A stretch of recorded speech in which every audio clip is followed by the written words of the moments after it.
Kurban ternyata nggak ada hubungannya dengan kemampuan.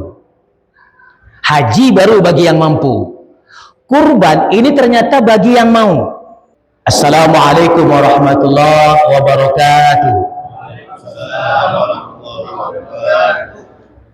Alhamdulillahi wa kafa, wassalatu wassalamu ala rasulihil mustafa wa ala alihi wa sahbihi wa man ihtada.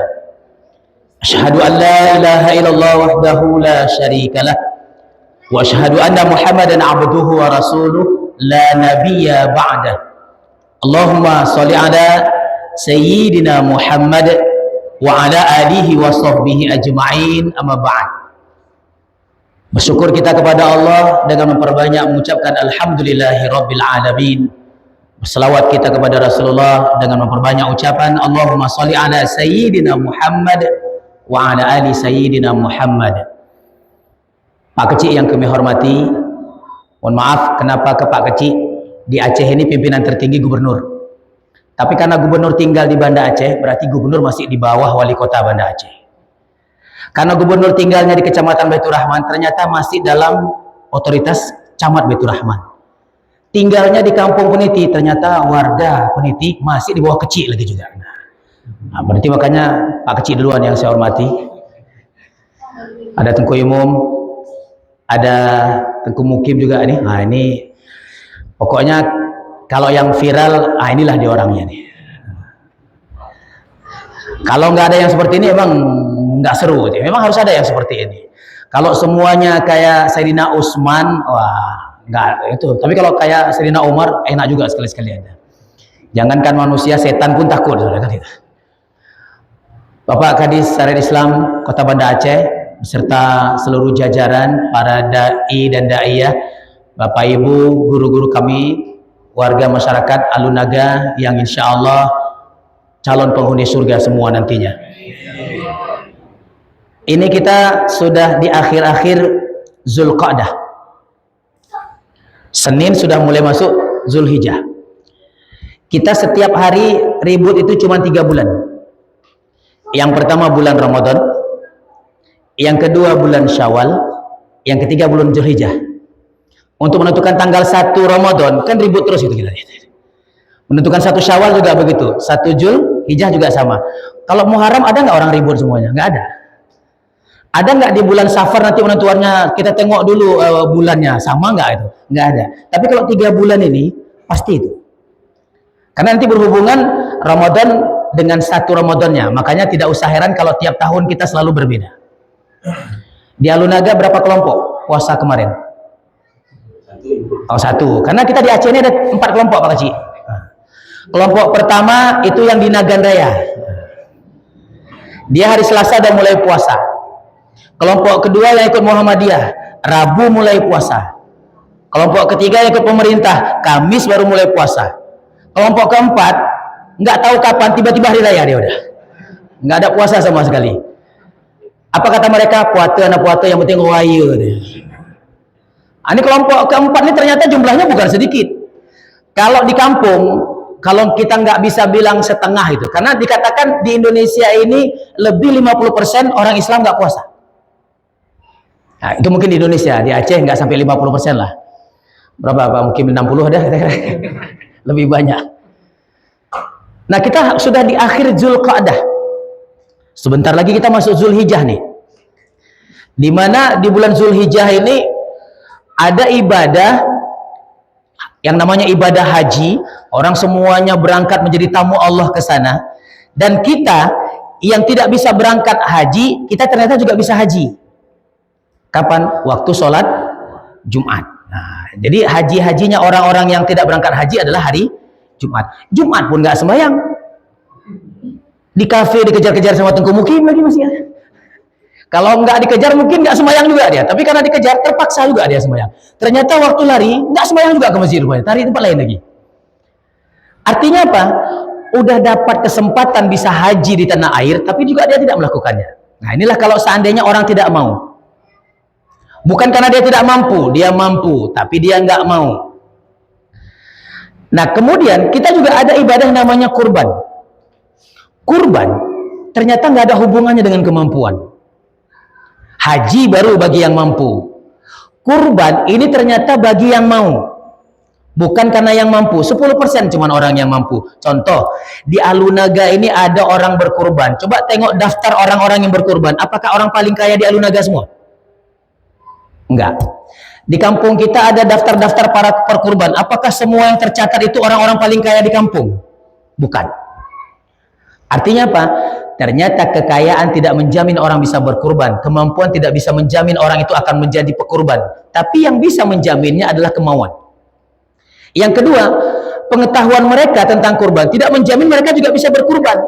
Karena itu cuma menyumbang 10%. Jadi kemampuan 10%, pengetahuannya juga 10%. Buktinya, semua dari orang-orang yang tercatat berkurban itu bukan karena mereka sarjana S1, S2, S3. Bahkan ada yang nggak sekolah pun, nggak tamat di SMA. Tapi dia bisa berkurban. Kenapa? Ternyata ada dua saja. 80% itu cuma niat dan keikhlasan. Niat, innamal a'malu biniat. Orang kalau sudah berniat, ini luar biasanya, tahun ini harus bisa berkurban. Ternyata uangnya belum cukup. Tabung lagi, tahun depan masih juga belum cukup. Tabung lagi, masih belum cukup. Ada orang yang bisa berkurban setelah 5 tahun menabung. Tapi dia sudah punya niat tiap tahun. Tahun ini harus bisa berkurban. Tapi karena kemampuan finansialnya, dia cuma bisa menabung 1.000 atau 2.000. Belum bisa dia untuk tahun ini, dia tambah lagi 5 tahun kemudian. Apa yang luar biasa? Karena dia sudah pasang niat, tahun ini tidak bisa berkurban, tapi dia tetap dapat pahala berkurban. Karena dia sudah pasang niat. Tahun depannya ternyata juga masih belum bisa. Ada tukang cuci bisa berkurban setelah menabung 3 tahun. Ada tukang becak bisa berkurban setelah menabung 2 tahun. Ada pemulung yang bisa berkurban padahal dia dapat dari pungut-pungut itu cuma 35.000 sampai 50.000. Tapi dia bisa menabung 8.000 setiap hari. Bagi orang yang sudah punya niat, tekad yang kuat, azam, ini yang jauh akan menjadi dekat, yang berat akan jadi ringan, yang susah akan jadi mudah. Satu contoh. Orang ngopi, orang Alunaga pokoknya, nggak usah Alunaga lah. Kalau Alunaga jauh-jauh. Orang dari Ketapang, ngopinya di Alunaga. Itu karena mampu atau karena mau? Nah, karena mau. Kawan saya Senin masih ketemu di masjid subuh. Jam 7 masih ketemu juga. Dia duduk di warung kopi dekat rumah. Tiba-tiba waktu zuhur dengan mobil ada 4 orang. Saya tanya, dari mana? Dari Cik Min. Ngapain? Ngopi. Cik Min itu kan di Sigli. Dia kerja di Banda Aceh. Bisa ngopi ke Sigli. Itulah gara-gara jalan tol itu tadi. 1 jam tembus. Ngopinya di Sigli. Bukan karena mampu, tapi karena mau. Dan ini orang-orang yang bisa datang kemari ini bukan karena mereka punya kemampuan, tapi karena ada kemauan. Abah Rustandi yang nanti jadi imam tuh tinggalnya di Mesara Agung. Datang kalau Naga, berarti kan ujung ke ujung nih.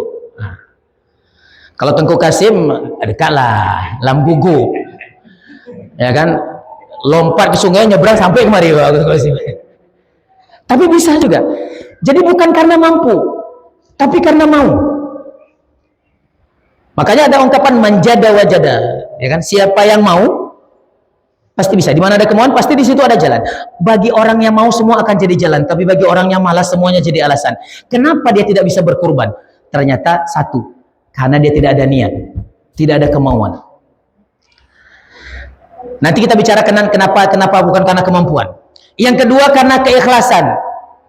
Kenapa tadi pemulung tadi kok bisa berkurban? Andai kata dia tidak ikhlas, begitu ada uang 2.300.000, ini beli kambing apa beli HP baru? Ini beli kambing apa cat rumah mau hari raya? Kata tukang cuci tadi, ini saya beli motor baru, Honda baru, apa saya beli kambing? Bagi orang yang gak ikhlas, berat berkurban. Satu hari ada yang 1.000. Sebuah kisah viral, ada 7 orang anak sekolah, paling tinggi umurnya 13 tahun, paling kecil 11 tahun. Ini kawan main-main di kampung ya, kayak anak-anak di kampung Lunagalin lah, main bola mungkin bawah atau semuanya itu yang ada di depan itu. Tiba-tiba bilang gini, tiap tahun kita tengok orang kurban, kapan kita bisa kurban? Kata yang paling tua yang 13 tahun, tahun depan kita kurban mau. Kayak mana caranya? Masing-masing tabung. 4.000 yang untuk ongkos, karena satu kali pergi mereka 2.000 naik angkot, pulang 2.000. Itu enggak dia pakai untuk ongkos, tapi dia simpan. Kayak mana caranya? Berarti jalan kaki pergi sekolah 3 kilo. 6.000 untuk makan. Ini kejadiannya 2018, belum ada MBG. Karena kalau sekarang nggak perlu lagi kan, udah ada MBG, walaupun nggak dimakan. Ya kan, karena saya tengok di sekolah gitu juga, nggak semua anak makan, karena nggak sama. Dia sukanya ayam, tiba-tiba dikasih ikan. Yang suka ikan ditaruh ayam, nggak makan juga. Jadi 6.000 yang untuk makan tadi, 4.000 untuk nasi, 2.000 untuk air, itu dia tabung. Kayak mana caranya? Dia bawa bekal dari rumah, dia bawa minum dari rumah. Jadi 10.000 itu mereka sudah punya niat nih. 10.000 ini nggak usah pikirkan yang lain, tabung. Sekali duduk di pantai, 50.000 habis Pak Kecik? Habis ya. Udah beli gorengan, berdua laki sama perempuan. Belum habis gorengan, udah dikejar sama Tengku Mukim. Udah lari semua orang itu. Nggak dikejar, baru nampak Tengku Mukim aja pada berlarian semua. 50.000 nggak kurang itu. Seminggu 50.000, sebulan ada 200.000. 10 bulan 2 juta. Kalau 7 orang, nah, kan sudah ini kalau 10 bulan ceritanya nih 1 juta, 14 juta udah dapat. Jangan bilang nggak ada sapi 14 juta, ada. Kalau di Banda Aceh mungkin nggak ada. Di Alunaga nggak ada juga Pak Kecik ya, nggak ada juga. Tapi kalau di Sigli ada. Jadi anak sekolah tadi ini 10 bulan dia tabung. Pergi ke pasar, beli sapi, bawa pulang di kampung, yang bikin orang kampung nangis karena satu-satunya sapi yang disembelih pada hari itu adalah sapi yang dibawa oleh 7 orang anak sekolah tadi.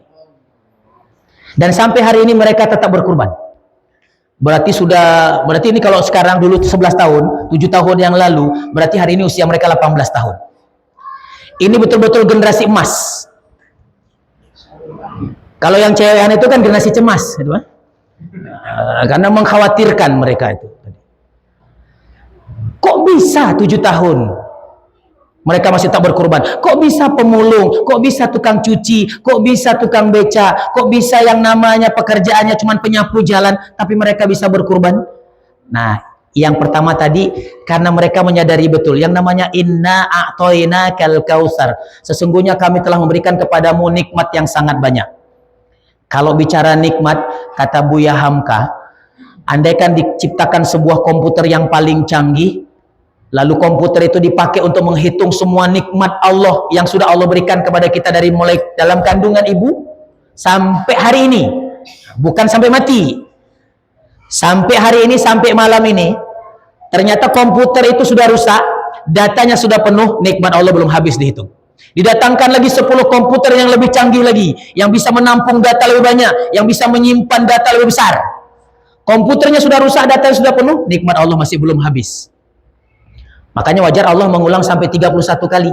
Fabi ayyi ala'i rabbikuma tukadziban. Nikmat dari Tuhanmu yang mana lagi yang hendak engkau dustakan? Nah, nikmat itu cuma ada 4. Nikmat paling rendah itu harta. Yang mati-matian kita cari.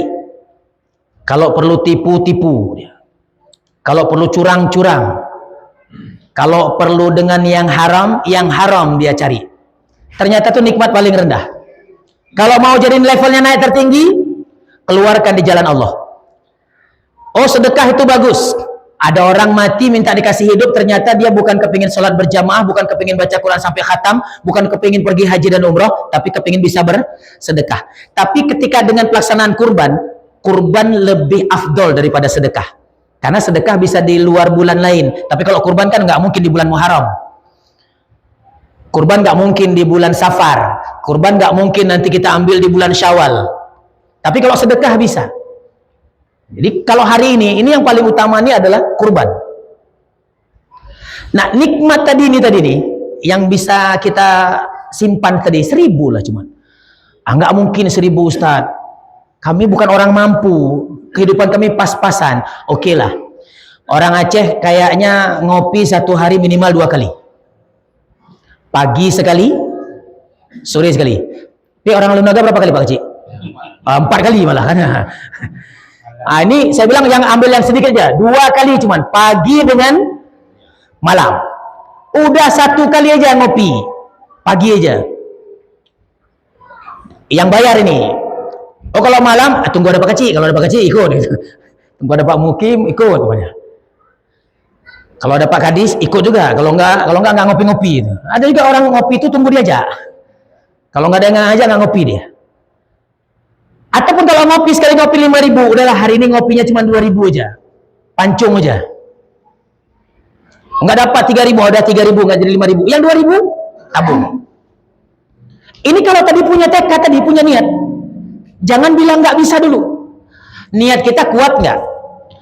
Orang kalau niatnya udah kuat, jauh dengan masjid bisa sampai dia ke masjid. Tapi kalau nggak ada niat, udah di masjid nggak sembahyang. Nggak percaya? Coba tengok di Masjid Raya Baitur Rahman. Ini jam segini banyak nggak orang di Masjid Raya Baitur Rahman? Penuh kan? Rame di bawah payung. Begitu azan Isya, apa semuanya sembahyang? Enggak.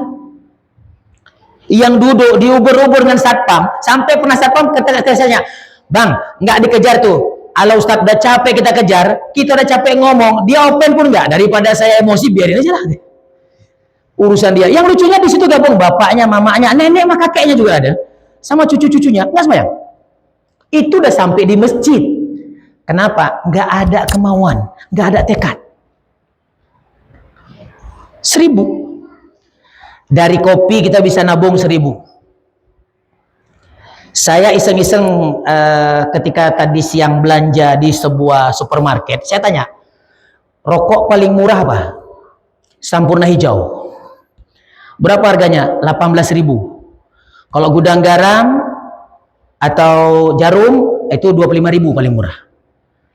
Dalam kita ambil rokok yang paling murah itu Sampurna hijau, 18.000. Saya nggak larang merokok, tetap aja ngerokok aja terus nggak apa-apa. Itu yang isinya 12 batang satu bungkus. Kayak mana caranya? Datang ke eceran, "Bang, 10 batang aja bang." Oh kalau 10 batang Pak 15.000, 15.000 nggak apa-apa juga. Yang 3.000 tabung. Merokoknya 10 batang kayak mana tuh? 2 habis subuh, 2 habis duha, 2 habis zuhur, ya kan? Habis makan siang. 2 sore, 2 habis makan malam. Kan rokok itu kan kalau kepingin. Saya tanya dengan supir L300, Hiace, Toyota Hiace ya, bukan yang L300 yang non AC, yang Toyota Hiace. "Bang, kalau nggak bawa mobil, 1 hari berapa bungkus?" 3 Ustaz. Kalau bawa mobil, 1 bungkus nggak habis. Loh kenapa? Karena jalan dari Banda Aceh, kapan dia merokok? Ketika ada penumpang bilang, "Pak supir, SPBU." Berhenti di SPBU, orang kamar mandi, dia 1 batang. Turun makan, kalau seandainya malam berarti adalah sebentar sekali kan. Orang makan 2 batang, 3 batang habis sama dia. Begitu sampai di tempat 5 batang habis.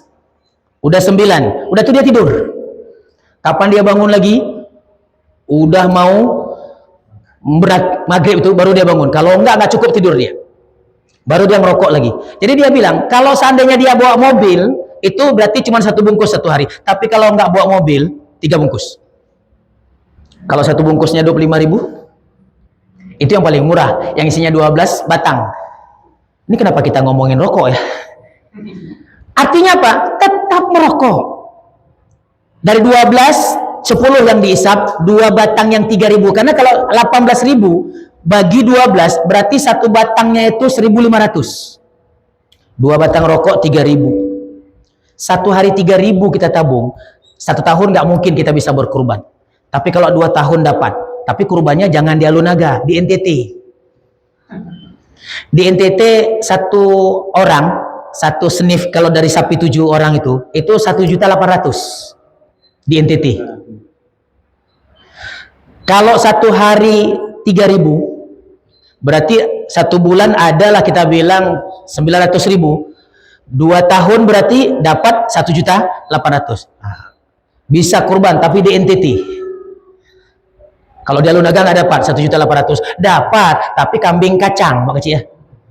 Kambing yang kecil-kecil tuh begitu kita bawa dibilang orang anak kambing. Karena kalau bagi kita, mohon maaf, mazhab Syafi'i, 3 imam nih, mazhab Syafi'i, mazhab Maliki, mazhab Hambali, kurban ini kan sunnah muakkadah yang dianjurkan. Tapi kalau mazhab Hanafi ini wajib. Orang Turki itu kalau kurban 1 orang 1 sapi. Karena mazhab Maliki begitu. 1 orang wajibnya 1 sapi. Kalau kita kan 1 sapi 7 orang.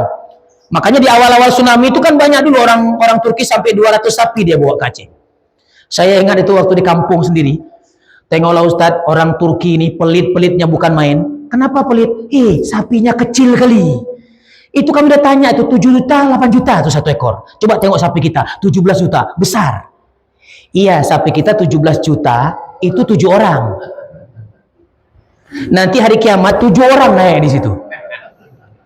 Kalau yang naik 7 orang tuh saya, Tengku Mukim, Abah Rustandi, itu kayaknya sapinya langsung patah pinggang. Orang Turki 7 juta sendiri. Kalau dia ada 7 orang 49 juta limosin, sapi yang 1 ton itu. Banyak makanya mereka itu sampai 300, kemarin tahu berat berapa tuh? Sekitar 2007 2008 itu 500 sapi di Aceh mereka potong. Jadi orang kaya yang ada di Turki sana, dia kirim kurbannya kemari melalui perwakilan, itu dibagi-bagi. Ada yang ke Aceh Jaya, pokoknya rata-rata itu Banda Aceh, rata-rata 1 kampung dapat 1 dari mereka. Karena nanti di kampung-kampung lain dikasih juga.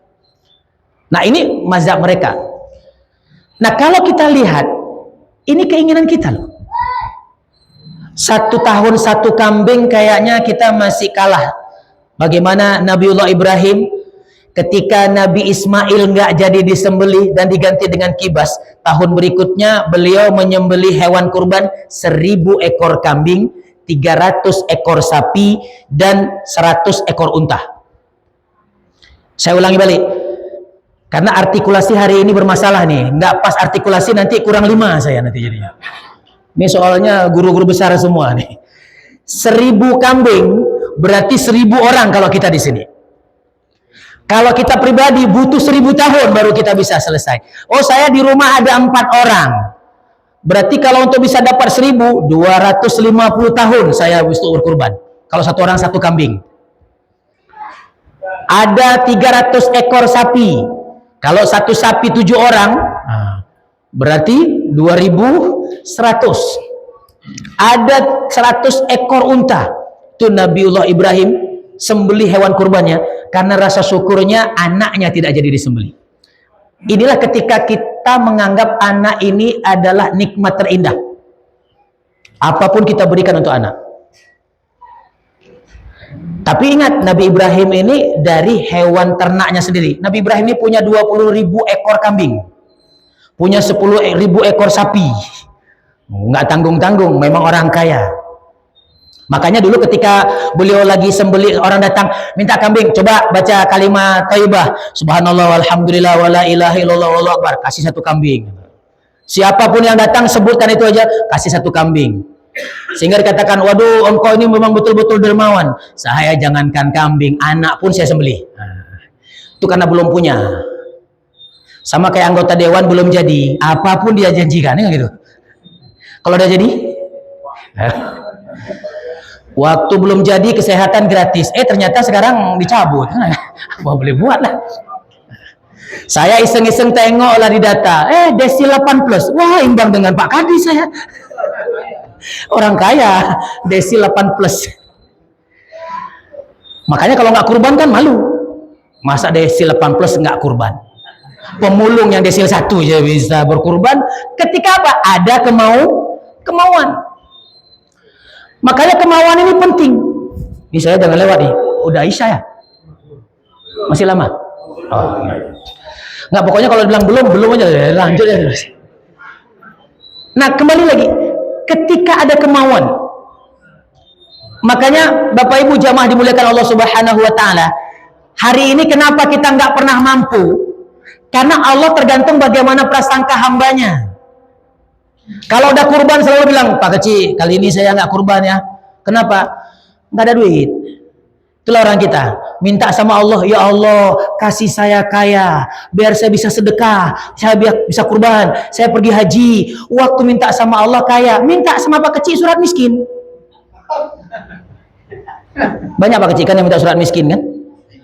Ah, oh ya, banyak minta surat miskin kan? Coba bayangin, sama Allah mintanya kaya, ketemu Pak Kecil mintanya miskin. Kira-kira yang dikabulkan sama Allah yang mana? Miskin. Makanya sampai kapanpun kita jadi miskin. Jadi ibadah ini tergantung bagaimana kemauan kita.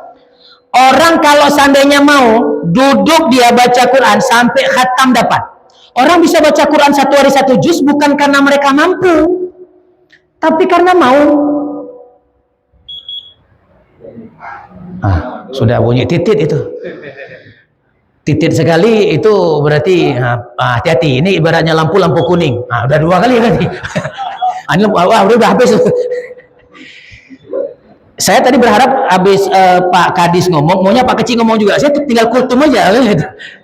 Tapi dapat juga setengah jam. Nah, kembali lagi. Orang bisa berkurban sekali lagi 80% bukan karena kemampuan, cuma 10%. Bukan karena pengetahuan, cuma 10%. Berarti 20%. 80%-nya yang pertama karena keikhlasannya, niatnya dulu pertama. Azamnya, tekadnya yang sangat kuat. Yang kedua karena keikhlasannya. Saya yakin dan percaya kalau kita, minta maaf ya, ada uang 10.000. Hari ini Pak, mohon maaf, satu hari kita kuota internet itu 10.000.